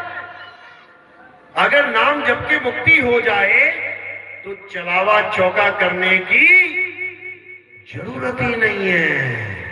समझ लो। इसका मतलब गुरु को भी संदेह है कि यार जो मैंने नाम दिया है इससे इस जीव की मुक्ति नहीं हो रही है, तो क्या करूं अब मैं? चलो चलावा चौका कर लेते हैं, समझ लो। और जो चलावा चौका करते हैं, जो कहते हैं कि भैया इससे जीव सतलोक छोड़ के आएंगे, क्या तुमने देखा कि वो पहुंचा कि नहीं? क्या तुम जान गए कि वो पहुंचा कि नहीं?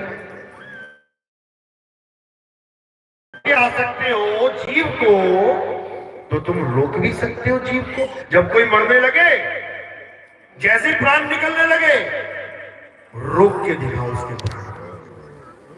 रोक लेगा क्या? कोई रोक लेगा क्या? अरे जब तुम रोक नहीं पाए तो तुम उसको छोड़ के कैसे आओगे? तुम ये बता दो। ये सत्य सत्य की बात चल रही है, निबेड़ा हो रहा है नीर चीर का। दुख हो सकता है कि अरे यार ये क्या बोल दिया, लेकिन जो है सत्य बोला है, क्योंकि मुक्ति केवल नाम से होती है, नाम से। बिना नाम की मुक्ति नहीं होती। और नाम कौन सा चाहिए? सतनाम। सतनाम चाहिए, उससे मुक्ति होगी। और जो कोई सोच रहा है कि मरने के बाद मुझे सतलोक मिलेगा, अलख लोक मिलेगा, कुछ नहीं मिलने वाला। कहते अनजाने को स्वर्ग नरक है, हरि जाने को नहीं। और जिस भव से सब लोग डरते हैं, सो भय हमरे नहीं। ये डराने की राजनीति चल रही है। भक्तों को डरा के रखो कि तुम्हें सतलोक नहीं जाने दूंगा अगर तुमने ऐसा कर दिया, वैसा कर दिया। अरे भैया तुम पहुंच जाना, बहुत बड़ी बात है। यहाँ तो महंत मर रहा है तो उसको चलावा चौका कर रहे हैं, उसकी आरती कर रहे हैं। महंत भी नहीं पहुंच पा रहा है। समझ लो, ऐसा कुछ नहीं होता है। तुम्हारे घट में परमात्मा विराजमान है। अरे सब घट मेरा साइया, सुनी सेज न कोई, बलिहारी वा घट की, जिस घट प्रगट होए। जब तो प्रगट हो गया, अब तुम कहां जाओगे? प्रगट वो यहां हुआ है और तुम सतलोक जाना चाहते हो, तो ये क्या है जो प्रगट हुआ? फिर ये झूठ है क्या? ये झूठ है क्या? अरे ज्यों तिल माही तेल है और ज्यों चकमक में आग, तेरा साईं तुझ में है, जाग सके तो। कहां है तुम्हारा साईं? तुम्हारे अंदर विराजमान है। और तुम कहां की तैयारी कर रहे हो? सतलोक की। वाह भाई वाह। घर में साईं बैठा है और तुम उसको ढूंढ रहे हो गलियों में। कब मिलेगा वो? जैसे तिल के अंदर तेल है, वैसे ही तुम्हारे घट में परमात्मा विराजमान है। इस बात को सत्य करके जान लो। और ये सतलोक नकली वाला, ये अलख लोक, अगम लोक नकली वाला, इसको अपने दिल से निकाल दो। क्योंकि जहां पर सत साहिब हैं वही सतलोक है। साहिब समझा रहे हैं, अरे लोक अलोक शब्द है भाई, जिन जाना तिन संशय जाई। किसी सतलोक वतलोक में मत चले जाना गलती से, हालत खराब हो जाएगी तुम्हारी। क्या करना है? अपने घट में विराजमान परमात्मा को जानना है। अरे मोह को कहां ढूंढे रे बंदे, मैं तो तेरे। सुने तो खूब है भजन, गाए भी खूब है। और जब पूछो पास कहां पे, तो कहते हैं सतलोक में। हैं? कबीर साहब कह रहे हैं मोह को कहां ढूंढे रे बंदे, मैं तो तेरे पास में। और गुरुजी कह रहे हैं चलावा चौका कर दो, इनको सतलोक पहुंचाना है। कितने किलोमीटर है सतलोक? बताओ रे। जिस गुरु ने सतलोक देखा है, बताए जरा कितने योजन पे है सतलोक? पूर्व दिशा में है, पश्चिम दिशा में है, उत्तर दिशा में, दक्षिण दिशा में है, ऊपर है, नीचे है। कहां सतलोक? तुम्हें सतलोक के नाम पे काल के लोक में भेजा जा रहा है, क्योंकि तुम्हें अपने घट में बसे भगवान का अता पता नहीं है। अब सुन लो क्या कह रहे हैं। अरे मोह को कहां ढूंढे रे बंदे, मैं तो तेरे पास में। तो पहली बात ये समझ लो कि दूर जाना ही नहीं है, जाना ही नहीं है। तो सतलोक कहां है? दूर ही होगा कहीं, पास तो दिख नहीं रहा मुझे, दूर ही होगा।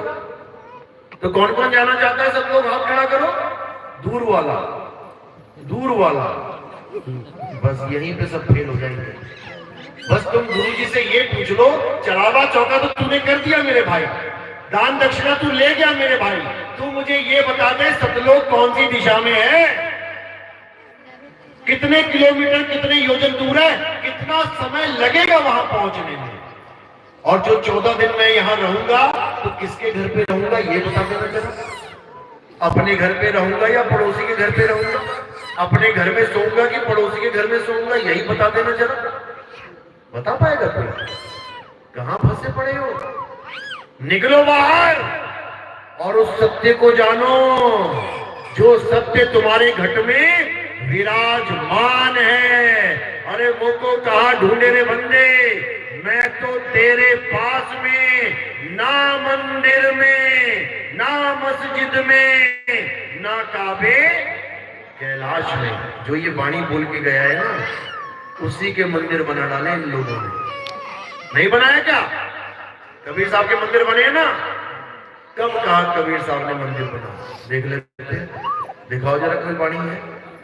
अरे कबीर साहब ने तो उन पत्थरों की पूजा का घोर विरोध किया।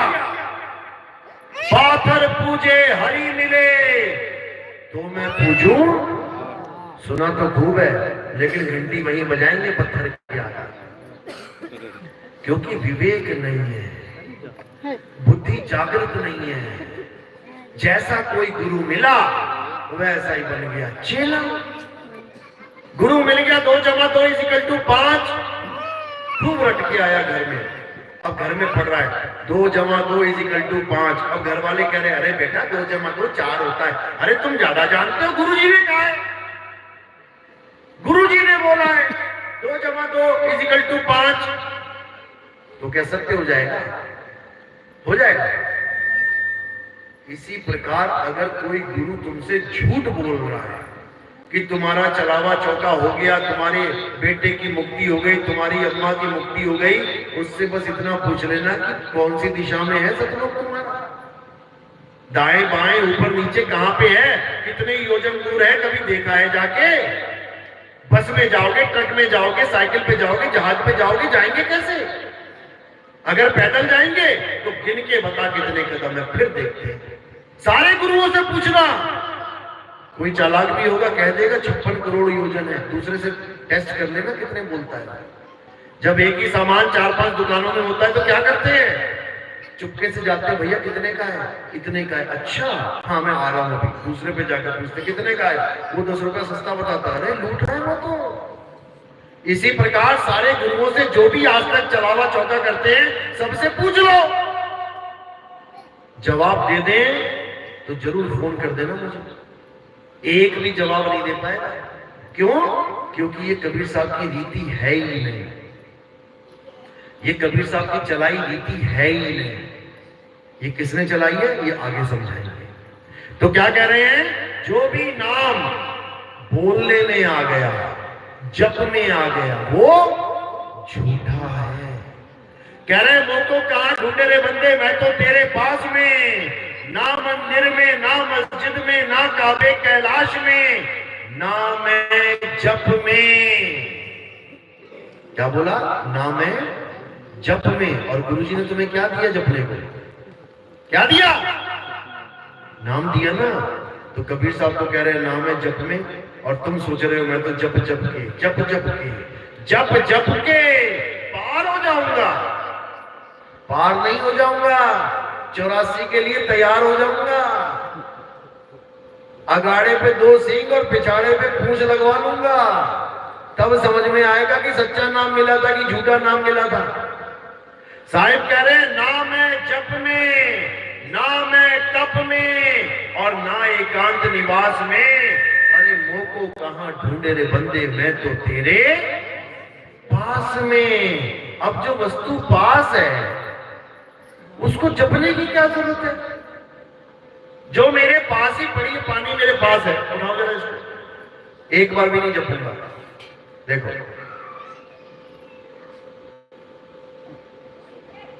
बिना जपे गला गीला, क्यों? क्योंकि मुझे पता है ये पानी कहां पड़ा है।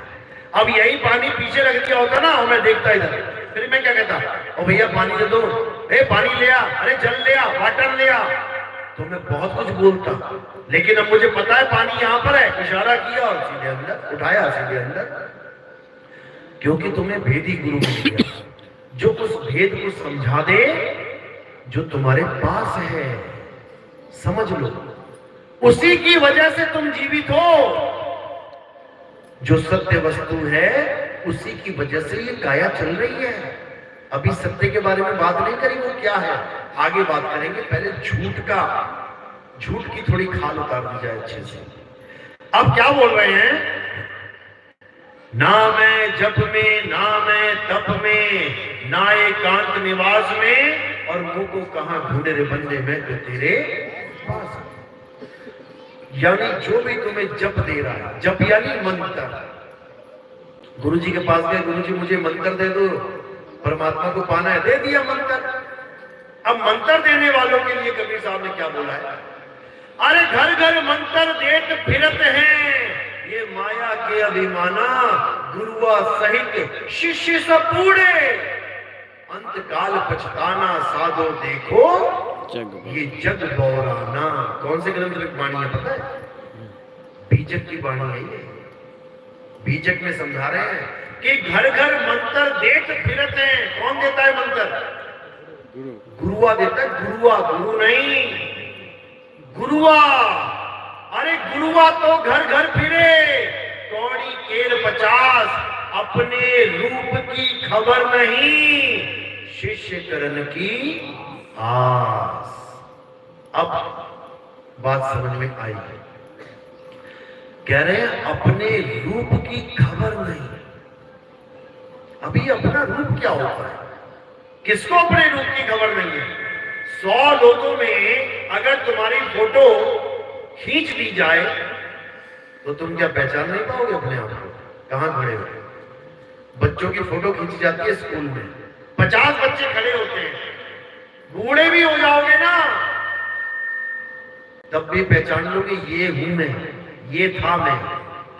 इसका मतलब रूप की पहचान है। पहचान है ना रूप? पहचान है कि नहीं? अरे अपनी फोटो पहचान लोगे कि नहीं? अपना शरीर पहचान लोगे कि नहीं? अपना शरीर पहचान लोगे ना? इसका मतलब तुम्हें रूप का ज्ञान हो गया। क्या तुम शरीर हो? क्या तुम शरीर हो? सोच लो एक बार। आदमी आदमी हाथ खड़ा करो जरा, जितने आदमी हैं, आदमी आदमी हाथ खड़ा करो। औरतें हाथ खड़ा करो जरा। हमारे एक भी चेले में तुम बर्बाद मत करो। अगर तुम भी हाथ खड़ा करोगे तो इसका मतलब तुमने ज्ञान को समझा ही नहीं। हमारा एक भी चेला ना तो आदमी पे हाथ खड़ा करेगा, ना कभी औरत पे हाथ खड़ा करेगा, और अगर कर रहा है तो भी वो जान नहीं रहा है। ना आदमी पे हाथ खड़ा करेगा, ना औरत पे हाथ करेगा। क्यों? क्योंकि वो अपने रूप को जान रहा है, वो अपने आप को पहचान रहा है। ये आदमी और औरत क्या है? ये 5 तत्व है, ये पंच भौतिक शरीर है। ये 5 तत्व कहां मिल जाएंगे अंत में? 5 तत्वों में मिल जाएंगे। तो अगर तुम आदमी हो या तुम औरत हो तो तुम कहां मिल गए? 5 तत्वों में। तो सतलोक कौन गया? सतलोक कौन गया फिर? जब तुम यही हो और तुम 5 तत्वों में मिल गए तो सतलोक किसको भेजना? फिर तो तुम मिट्टी में मिल गए, पानी में मिल गए, हवा में मिल गए, आग में मिल गए, आकाश में मिल गए। तुम ये शरीर नहीं हो। ये शरीर क्या है? ये मिट्टी का पुतला है जो मिट्टी में मिल जाएगा। तुम नहीं मिलोगे मिट्टी में। क्यों? साहिब समझा रहे हैं अरे पानी में पानी मिला और मिला पौन में पौन, मैं तो से पूछूं पंडिता इनमें मरा कौन? पंडित जी 13वीं करवाते हैं, वो स्वर्ग तक लेके जाते हैं। हाँ हम स्वर्ग लेके जाएंगे इसको। और कबीरपंथी वो 14वां दिन बना रखा उन्होंने, 14 जम से छुड़वाएंगे। बताओ वो 14 जम एक साथ आएंगे कि एक एक दिन वेट करेंगे? हाँ भैया तू चला जा, पहले तू जा, हार के आ जा, फिर मैं जाऊंगा, फिर मैं हार के आऊंगा। ऐसे 14 जब हार जाएंगे तो सब लोग पहुंच जाएंगे। क्या बच्चों वाली बातें कर रहे हो? अरे उसको जमराजा पकड़ के ले गया, जैसे ही शरीर छोड़ा। जमराजा 14 दिन बाद आता है क्या? अगर जमराजा लेने ना आए ना तो कोई शरीर छोड़े ही ना। किराएदार कभी मकान नहीं छोड़ता। फिर कौन आता है? फिर आता है कोर्ट का ऑर्डर, साथ में होते हैं 4 लठधारी पुलिस वाले, और जब वो आके दौड़ाते हैं ना तो वो अपना घर छोड़ के भागता है। इसी प्रकार कोई भी जीव ये अपना किराए का मकान नहीं छोड़ना चाहता, लेकिन जब यमराजा आता है तो दुर्गी हो जाता है। ये घर छोड़ के भागता है। इस घर से कैसे भागता है? 9 द्वारों से भागता है। आंख से निकल के भागेगा, कान से निकल के भागेगा, नाक से निकल के भागेगा, मुंह से निकल के भागेगा, गुदा से निकल के भागेगा, लिंग से पेशाब के रास्ते भागेगा। इसीलिए लैट्रिन बाथरूम निकल जाती है अंत समय में, जीभ बाहर आ जाती है, नाक में से कान में से खून निकल आता है, आंख बाहर आ जाती है अंडे की तरह। ये निकलने की निशानियां हैं। पकड़ के ले गया यमराजा, लैट्रिन निकल गई जीभ की, और चौका आरती चल रही है, चलावा आरती सब लोग लेके जा रहे हैं उसको। ये पाखंडवाद है मेरे भाई। कबीर साहब कहते अब हूं मिला तो तब हूं मिलेगा, नहीं तो जमपुर वासी। कहते परमात्मा तुझे आज मिला है तो यकीन मानना कि अंत समय में भी मिला हुआ है। आज नहीं मिला तो कल भी नहीं मिलने वाला। समझ लो, जो प्यासा सो जाता है उसको सपने में नदी के भी अंदर खड़ा कर दिया जाए ना, तब भी उसकी प्यास नहीं बुझती। हड़बड़ा के उठेगा, अरे भैया पानी दो। क्या हुआ? अरे नदी में खड़ा था, पानी पी रहा था पर गला ही नहीं, गीला हो रहा। क्यों? क्योंकि मायावी नदी थी वो। ऐसे ही माया ने सतलोक, अलख लोक, अगम लोक, अनामी लोक बना रखे हैं। कबीर साहब ने वाणी में समझा रखा है। क्या कहते हैं? पहले पूरी काया का भेद खोल दिया। इंगला पिंगला सुषमना त्रिकुटी भंवर गुफा कह रहे हैं ना, मैं त्रिकुटी भंवर गुफा में, ना श्वासों की श्वास में, वो को कहां ढूंढे रे बंदे, मैं तो तेरे पास में। यहां ध्यान लगवाते कई गुरु लोग, गुरु वाला, गुरु नहीं कहूंगा, गुरु वाला, इसको त्रिकुटी कहते हैं, इंगला पिंगला सुषमना। तो साहिब सावधान कर रहे हैं, ना मैं त्रिकुटी भंवर गुफा में, ना श्वासों की श्वास में, खोजी होए तुरंत मिल जाऊं, एक पल की तलाश में, कहे कबीर सुनो भाई साधो, मैं तो हूं विश्वास में। खेल विश्वास का है लेकिन अंधविश्वास का नहीं है। विश्वास तो करना पड़ेगा लेकिन झूठ पे नहीं, सत्य पे करना पड़ेगा। तो साहिब समझा रहे हैं कि समझ जाओ कि ये जितना भी काया का खेल है, जो तुम नाम जप रहे हो, श्वासों का अजपा जाप कर रहे हो, कान दबा के उंगली अनहद नाद सुन रहे हो, ये सब माया का खेल है, ये काया का खेल है। तो काया का सारा भेद बताते हुए, करनैनो दीदार महल में प्यारा है, ये शब्द पढ़ना कबीर साहब का। लास्ट में क्या कह रहे हैं? अरे काया भेद किया निर्वारा, ये सब रचना पिंड मंझारा, अरे माया अवगति जाल पसारा, सो कारीगर धारा है, आदि माया कीनी चतुराई, झूठी बाजी पिंड दिखाई, अवगति रचना रची अंड माही, ताका प्रतिबिंब डाला है। ये अलख लोग, अगम लोग, सतलोक, ये लोग, वो लोग, ये सब माया का खेल है। क्योंकि सत्य का मतलब है जो कभी पैदा ना हो और कभी मरे ना। तो जब सतलोक बनाया तो जो बनने में आ गया वो एक दिन बिगड़ेगा। हमें वो सतलोक चाहिए जो ना तो कभी बना ना कभी बिगड़ेगा। वो कौन सा सतलोक है? वो है हमारा आत्म स्वरूप। अपना स्वरूप जानना है हमने। सतनाम कोई मंत्र नहीं है, सतनाम हमारा सत्य स्वरूप है। अरे सत्य स्वरूपी नाम साहिब का, सो निज नाम हमारा। सत्य स्वरूपी नाम साहिब का, ये मंत्रों वाला नाम नहीं है साहिब का कि तुमने नाम रख दिए हिंदी में कबीर, सत सुकरत या और कोई नाम ले लो जितने मर्जी मुंह से बोले जा सकते हैं। कोई जप रहा है हाजर नाम, अमर नाम, ये नाम, वो नाम। अरे जपना नहीं है, उस अमृत को जानना है। वही हमारा गुरु है। इसीलिए बोला ये तन विष की बेलरी, क्योंकि नाशवान है, और गुरु अमृत की खान। तो गुरु कौन है? गुरु अमृत है, अमर है। अमृत का मतलब क्या होता है? आ प्लस मृत। मृत यानी मुर्दा। कौन होगा मुर्दा? शरीर।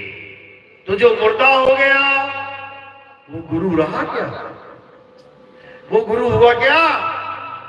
कभी नहीं। क्यों? गुरु अमर है, गुरु मरता नहीं है।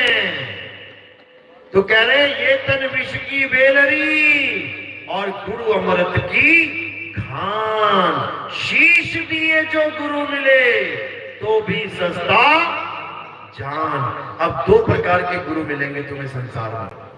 एक वो गुरु है जो अपने आप को ये काया मानता है, जो अपने आप को शरीर मानता है। जो गुरु अपने रूप को नहीं जानता वो इस काया को ही अपना रूप मानता है। वो पक्का मरेगा, पक्का मरेगा वो गुरु।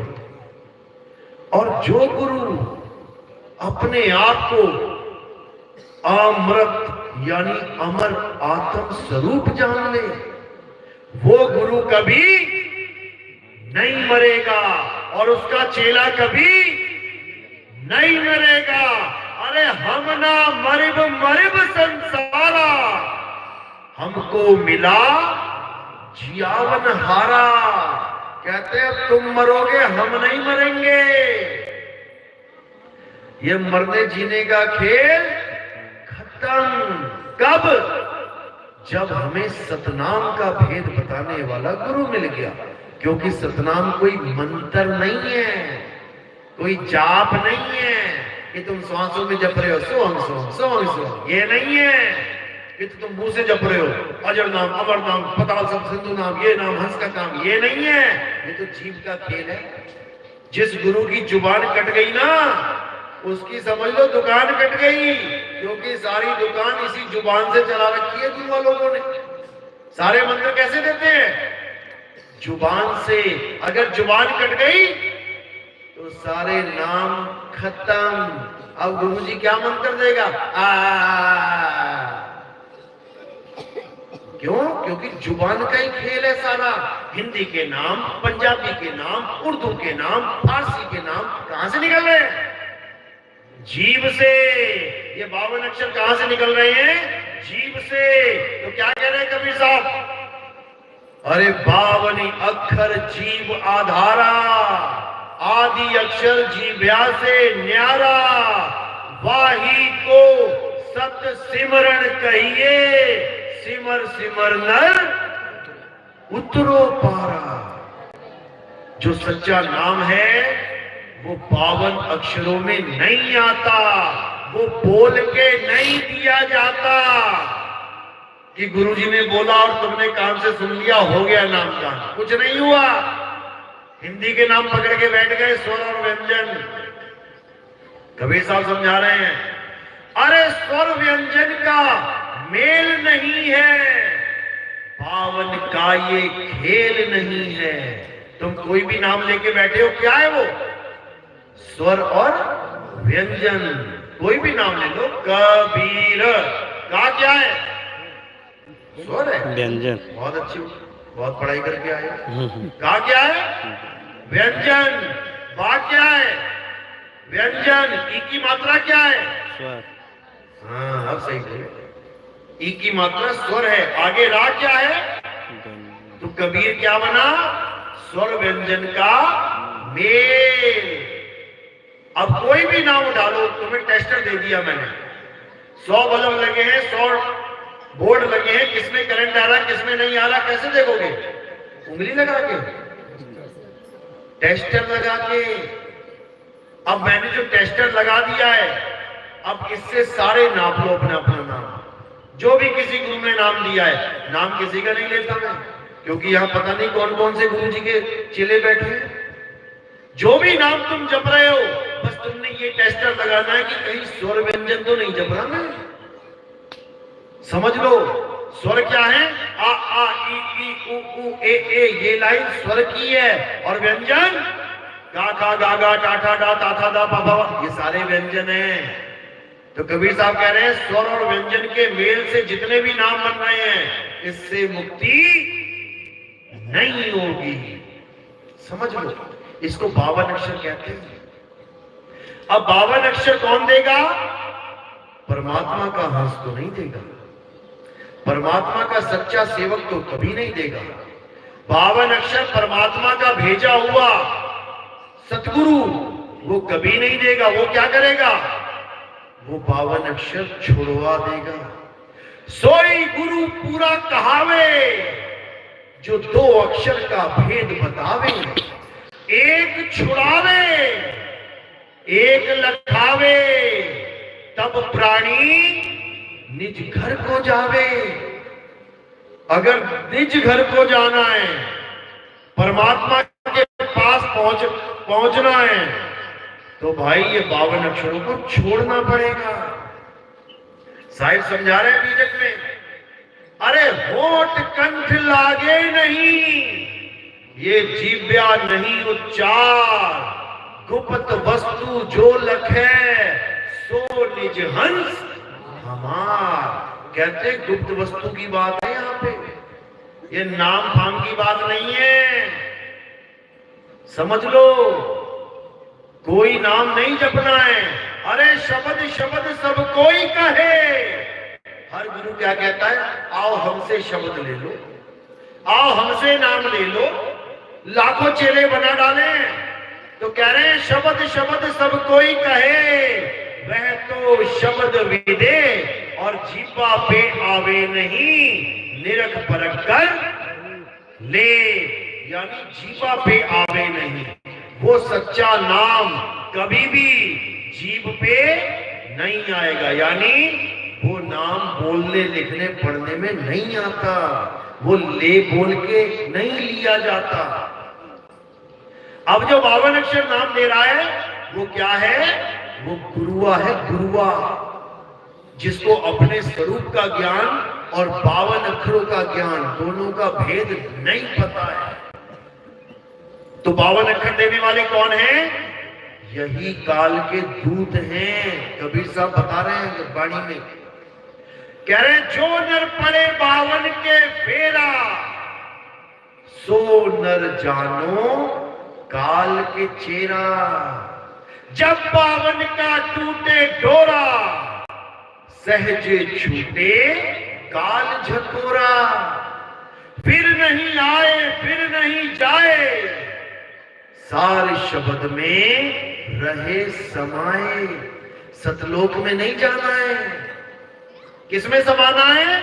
सार शब्द में समाना है, और सार शब्द एक भेद है, एक रहस्यमयी ज्ञान है, गुप्त ज्ञान है। उसी शब्द का भेद बताया जाता है, तब उसमें समाओगे, नहीं तो नकली सतलोक, नकली अलग लोक में डूबते रह जाओ। तो साहिब वाणी में समझा भी रहे हैं, रहना नहीं देश बेगाना है, ये धरती कागज की पुड़िया, बूंद पड़े घुल जाना है, ये संसार झाड़ और झाखड़, अरे उलझ पुलझ मर जाना है। कहे कबीर सुनो भाई साधो, सतगुरु नाम ठिकाना है। कौन सा ठिकाना बताया? सतगुरु नाम ठिकाना है। ठिकाने का मतलब पता क्या होता है? क्या होता है? जहां तुम रहते हो। कहते हो भैया अपना पता ठिकाना ले जा, यहां पे क्या है, कहां ढूंढता फिरूंगा तुझे मैं। क्या होता है ठिकाना? रहने का स्थान। तो क्या है ठिकाना? साहिब क्या संदेशा दे रहे हैं? कहे कबीर सुनो भाई साधो, सतगुरु नाम ठिकाना है। नाम मंत्र नहीं है, मंत्र में रह के दिखाओ जरा, रहो जरा मंत्र में। गुरु जी ने नाम दे दिया, नाम मंत्र में रह के दिखाओ। कौन से अक्षर में रहोगे? हिंदी वाले, पंजाबी वाले, उर्दू वाले, फारसी वाले? क्या मंत्र में कोई रह सकता है? सतगुरु के नाम में कोई रह सकता है? समझो, ये नाम वो नाम नहीं है जो तुम समझ बैठे हो। ये नाम क्या है? ये नाम ही तुम्हारा ठिकाना है। और कौन रहेगा उसमें? सुरता रहेगी। अरे सुरत फंसी संसार में, ता से पड़ गई दूर, सुरत बांध स्थिर करो, आठों पहर हुजूर। कहां स्थिर करो? कोई जाप दे रहा है, कोई अजपा जाप दे रहा है, कोई अनहद नाद दे रहा है, हो जाएगी स्थिर इसमें? कभी नहीं होगी। तो कह रहे जाप मरे, अजपा मरे, अनहद भी मर जाए, और सुरत समाए शब्द में, वाको कालना खाए। कहां समाएगी? शब्द में। सार शब्द में समाएगी, तब तुम्हारा कल्याण होगा, नहीं तो काल के साथ घमासान होगा, युद्ध होगा, और ऐसा हाल कर देगा कि बेहाल कर देगा। इसलिए क्या करना है? उस शब्द को छीन लो जो सतगुरु कबीर साहब देने आते हैं। यहां बंसा बंसी का खेल चलाने नहीं आते कि मेरे घर पे किसका अधिकार, मेरे लड़के का, उसका आगे उसके मकान का, उसके लड़के का, आगे उसके लड़के। बंसा बंसी खेलने नहीं आते कबीर साहब। कबीर साहब कह रहे हैं शब्द कहे सो वंश हमारा, ना तो पड़ा काल की धारा। अगर काल से बचना है तो मेरे वंश में आ जाओ। और मेरा वंश क्या है? जो मेरे नाम को जान ले वही मेरा वंश है। जो मेरे सतनाम को जान ले वही मेरा वंश है। जो मेरे शब्द को पहचान ले वही मेरा वंश है। क्या कह रहे हैं? अरे बचना चाहो काल जाल से तो चीनो शब्द हमारा, और कहें कबीर अमर कर राखूं। कहां रखेंगे अमर करके? उसी नाम में, उसी शब्द में। अरे कहें कबीर अमर कर राखूं, जो निज होए हमारा। जो 101% मेरा हो गया, कहते हैं उसको मैं आराम से अपने पास रखूंगा। कहां पे? शब्द में। क्योंकि शब्द ही वो गुरु है जिसमें सुरत रूपी चेला समाएगा।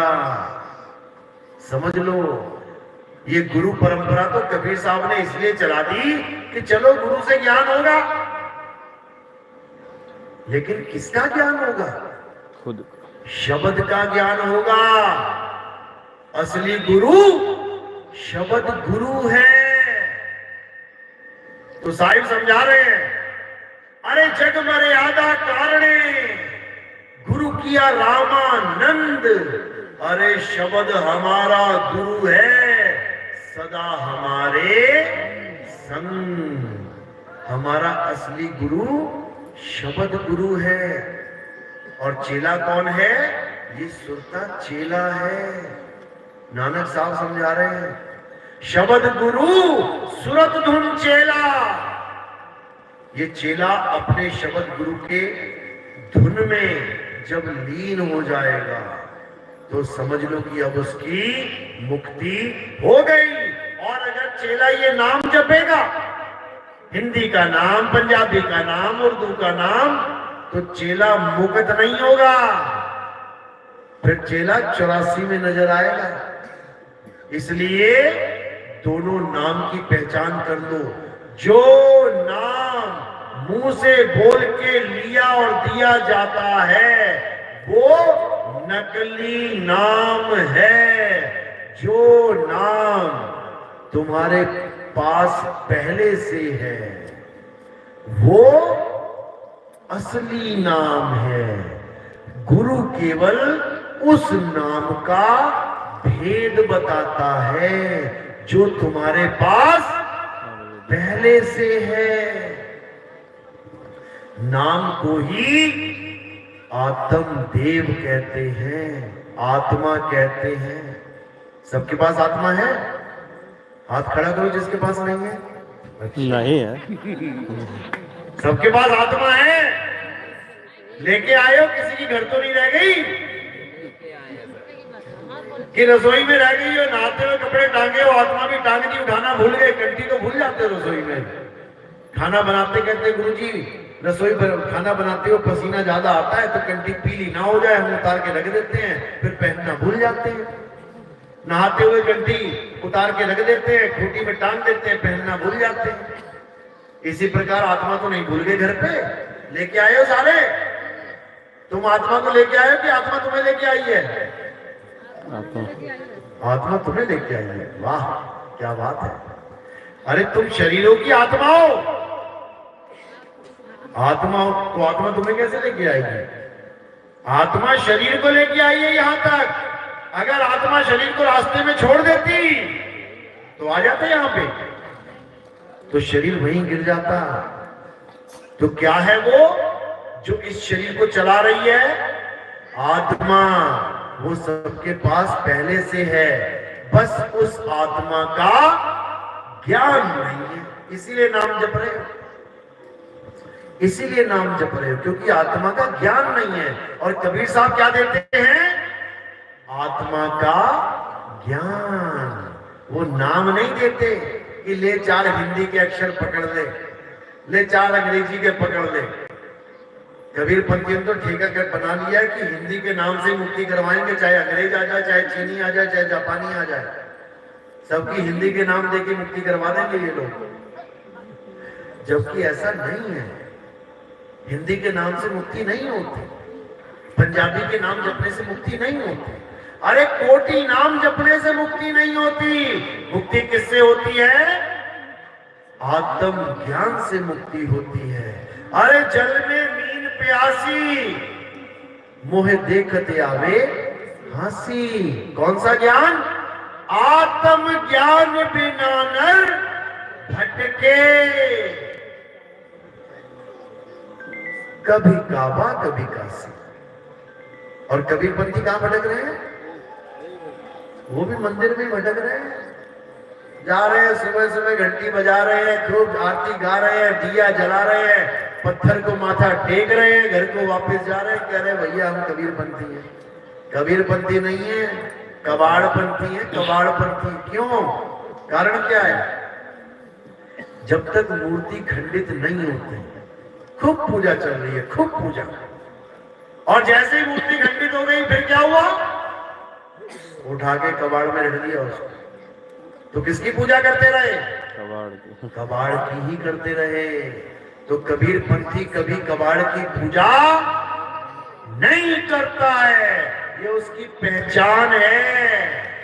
ये पहचान है असली कबीरपंथी की, कि वो कभी असत्य की पूजा नहीं करता है। समझ लो।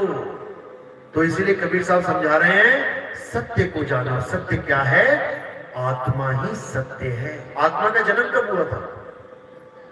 है किसी के पास तारीख? गुरु जी का जन्म कब हुआ था? तुम्हारे गुरु जी का जन्म कब हुआ था पता है ना? गुरु जी मरेंगे कब पता है ना? लिखोगे बकायदा वहां पे, इतनी तारीख में जन्म हुआ था, इतने को मृत्यु हो गई। क्योंकि शरीर को गुरु मान बैठे हो, इन पंच भौतिक शरीर को गुरु मान लिया है, जबकि गुरु कौन है? आत्मा। आत्मा ही गुरु है।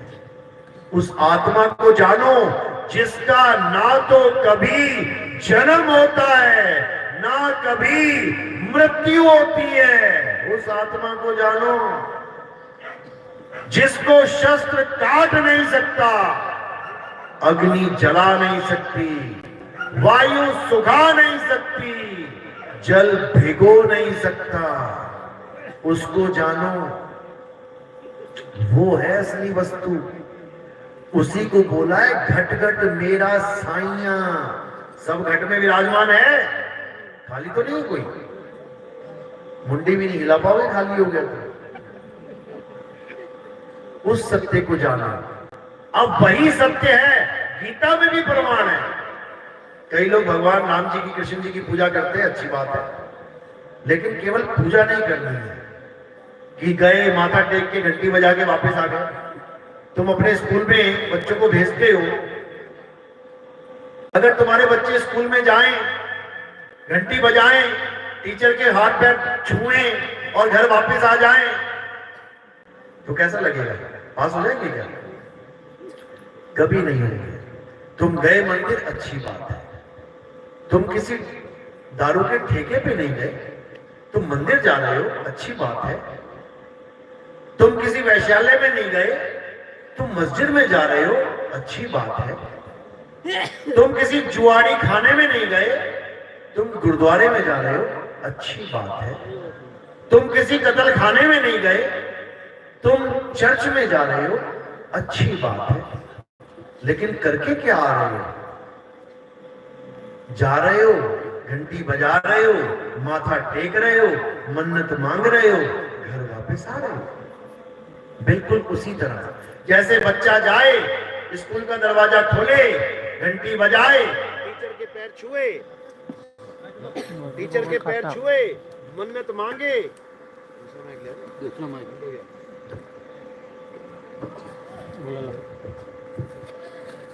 तो टीचर के पैर छुए, घंटी बजाए, मन्नत मांगे, गुरुजी मैं पेपर में पास हो जाऊं और वापस घर आ जाए, पढ़ाई ना करे, हो जाएगा पास? कभी नहीं होगा। तो ये जो मंदिर, मस्जिद, गुरुद्वारे, चर्च हैं, ये असल में हमारी पाठशाला है। मंदिर में कौन सा ग्रंथ मिलता है? गीता। तो मंदिर जाने का मकसद क्या होना चाहिए? कि गीता का पाठ करो। क्योंकि कृष्ण जी ने अपनी पूजा करवाने के लिए अवतार नहीं लिया था। कृष्ण जी ने अपने मत्थे टिकवाने के लिए युद्ध बीच में नहीं रोका था। क्यों रोका था? गीता का ज्ञान देने के लिए। तो जब अर्जुन को जरूरत पड़ गई, भाई तो तुम्हें नहीं पड़ेगी क्या? पढ़ो। अब कोई मस्जिद जा रहा है, तो मस्जिद में कौन सा ग्रंथ है? कुरान। जाओ कुरान पढ़ो, देखो उसमें क्या चीजें अच्छी हैं, उसको अपने आचरण में लेके आओ, ग्रहण करो उसको। अच्छी बात तो अच्छी होती है। सच बोलना अच्छी बात है कि बुरी? अच्छी बात है ना, कुरान में लिखा है। चोरी करना अच्छी बात है कि बुरी? बुरी, ये भी कुरान में लिखा है। ब्याज खाना गरीब से अच्छी बात है कि बुरी? कुरान में ये भी लिखा है। तो जो अच्छी बातें हैं तुम ले सकते हो, कोई दिक्कत तो नहीं है, अच्छी बात है। अब गुरुद्वारे में चले गए, वहां कौन सा ग्रंथ है? श्री गुरु ग्रंथ साहिब जी। उसमें भी यही कुछ लिखा है, चोरी मत करो, डाके मत डालो, व्यभिचार मत करो, झूठ मत बोलो, गीता में भी यही लिखा है, कुरान में भी यही लिखा है। अब बाइबल पढ़ने चले गए चर्च में, क्या मिलेगा? बाइबल में भी यही लिखा है, चोरी मत करो, डाका मत डालो, झूठ मत बोलो, ये मत करो, वो मत करो। अच्छी बात है, चारों जगह बात तो एक ही लिखी है, अच्छी अच्छी बातें लिखी हैं। तो ये हो गए हमारी पाठशाला, जहां पर हमें ज्ञान मिलता है। जैसे हमें स्कूल में क्या मिलता है, बच्चों को पढ़ाते हैं ना टीचर, हमें झूठ नहीं बोलना चाहिए, हमें जुआ नहीं खेलना चाहिए, हमें गाली नहीं देना चाहिए। वही जो बच्चा पढ़ लिख के बाहर निकलता है ना, आप देखोगे पढ़े लिखे बच्चे बहुत कम गाली देते हैं। वो बात अलग है, आजकल जमाना थोड़ा सा अलग हो गया है, आजकल पढ़ लिख के बहुत ज्यादा देने लग गए हैं। लेकिन कोई भी स्कूल ऐसा नहीं है जो ये कहता है कि गाली देना अच्छा है। तो यानी अगर हमने वो ग्रंथ पढ़े कि गाली मत दो, चोरी मत करो, और उसके बाद हम वही गालियां दे रहे हैं, वही चोरी कर रहे हैं, इसका मतलब हमारा स्कूल जाना बेकार हो गया। इसी प्रकार हमारा मंदिर जाना सफल तब होगा जब हम गीता को पढ़ेंगे। गीता में क्या लिखा है? हे अर्जुन, इस दुनिया में केवल एक आत्मा ही सत्य है। कहां लिखा है ये? अध्याय 2 पूरा पढ़ डालो, तुम्हें यही कुछ मिलेगा पूरे अध्याय में। अध्याय 2 पढ़ोगे तुम्हें यही मिलेगा सारा कुछ, कि आत्मा सत्य है, आत्मा अजन्मा है, आत्मा मारा नहीं जा सकता, काटा नहीं जा सकता, जलाया नहीं जा सकता। जब तुम ये पढ़ोगे तब तुम्हें समझ में आएगा कि आत्मा नाम की भी कोई चीज है। और ये कब समझ में आएगा? जब गीता पढ़ोगे। अगर गीता नहीं पढ़ोगे तो क्या समझ में आएगा? कि मंदिर जाना है, पत्थर की मूर्ति को नहलाना है, भोग लगाना है, माथा टेकना है, घर को वापस आ जाना है। अगर ज्ञान नहीं लिया तो ये हाल रहेगा। और अगर ज्ञान ले लिया गीता का, तब तुम्हें एक चीज समझ में आने लग जाएगी कि यार आत्मा भी कोई चीज है, जिसकी महिमा स्वयं कृष्ण जी गा रहे हैं कि हे अर्जुन, नैनम छिंदन्ति शस्त्राणि नैनम दहति पावका न चैनम क्रोधन्तापे न शुष्यति मरुता। कि इस आत्मा को ना तो कोई शस्त्र काट सकता है, ना अग्नि जला सकती है, ना वायु सुखा सकती है, न जल भिगो सकता है। इसकी पूजा करनी चाहिए। और हम किसकी पूजा कर रहे थे? जिसको आग जला भी सकती है। मूर्ति को आग में डाल के देखना, जल जाएगी कि नहीं? नहीं जलेगी, काली हो जाएगी जल के। करके देख लेना, क्या उसको कोई शस्त्र काट नहीं सकता? हथौड़ा मारे टूटेगी नहीं क्या? टूट जाएगी। इसका मतलब हमें उसकी पूजा करनी थी जिसको हथौड़ा भी नहीं छू सकता। पानी में डालोगे भीगेगी कि नहीं? भीग जाएगी। इसका मतलब जो आत्मा की बात कृष्ण जी कर रहे हैं, वो ये मूर्ति तो नहीं है, समझ लो। वो आत्मा की बात कर रहे हैं जिसको कोई छू नहीं सकता, काट नहीं सकता, मार नहीं सकता। और हम किसको भगवान मान बैठे हैं? जिसको तोड़ा भी जा सकता है, फोड़ा भी जा सकता है, इसको काटा भी जा सकता है, जलाया भी जा सकता है, सुखाया भी जा सकता है, भिगोया भी जा सकता है। तो हम गीता के अनुसार चल रहे हैं कि नहीं?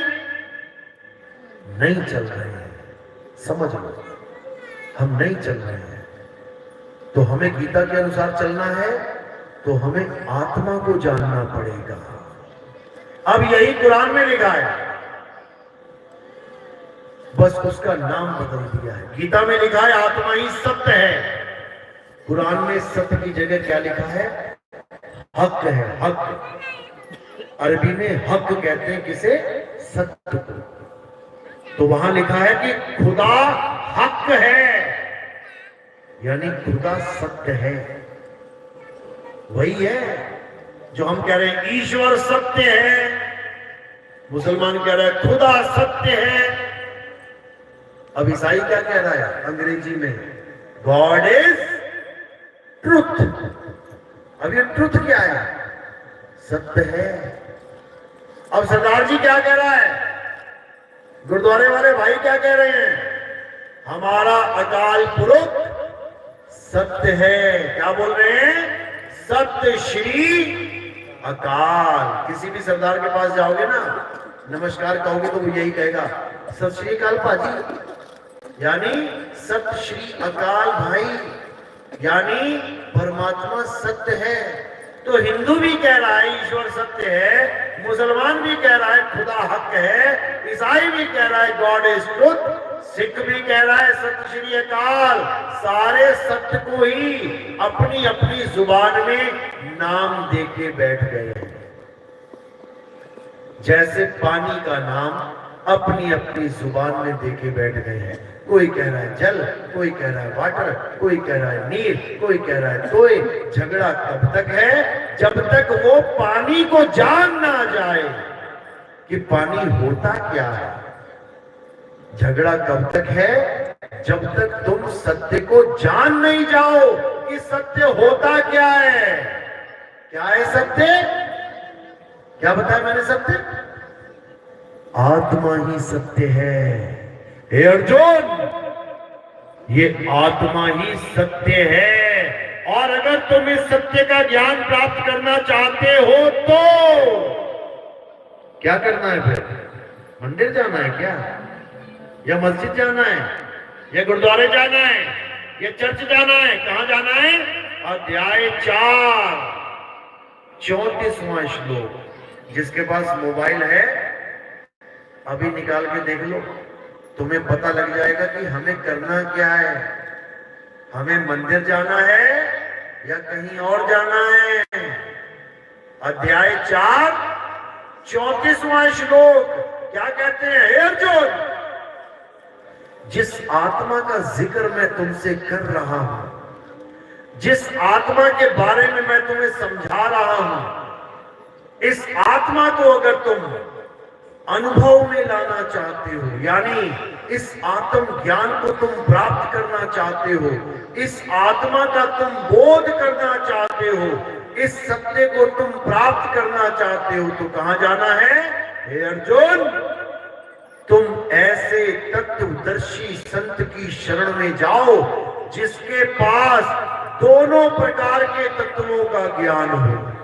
कौन कौन से तत्व? एक असत तत्व और एक सत्य तत्व। तो वो क्या करेगा? वो असत्य को छुड़वा देगा और सत्य को लखा देगा। एक बार तुम्हें सत्य का बोध हो जाए, उसके बाद तुम कभी असत्य को प्राप्त नहीं हो सकते। कैसे?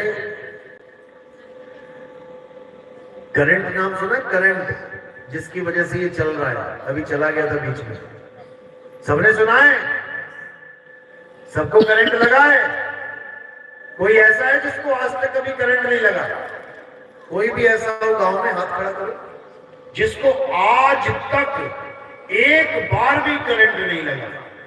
ये छोटी सी गुड़िया ने हाथ खड़ा किया, बाकी सब करंट खाए बैठे हैं, एक भी ना बचा। कि इतनी बुद्धि थी परमात्मा ने, बच जाते, ना बचा, सब खा के बैठे। अब जिसको कभी करंट नहीं लगा, उस अकेले इंसान को हम सारे मिलकर भी समझा दें कि करंट कैसे झटका मारता है, क्या वो समझ जाएगा? तुम समझा दोगे किसी को कि करंट कैसे झटका मारता है? उसको अनुभव हो जाएगा तुम्हारे बोलने से, तुम्हारे करंट कहने से क्या उसको झटका लग जाएगा? तुम सारी उम्र बोलते रहना करंट करंट करंट करंट, उसको कुछ होने वाला नहीं है। इसको कहते हैं तत्व ज्ञान का बोध ना होना।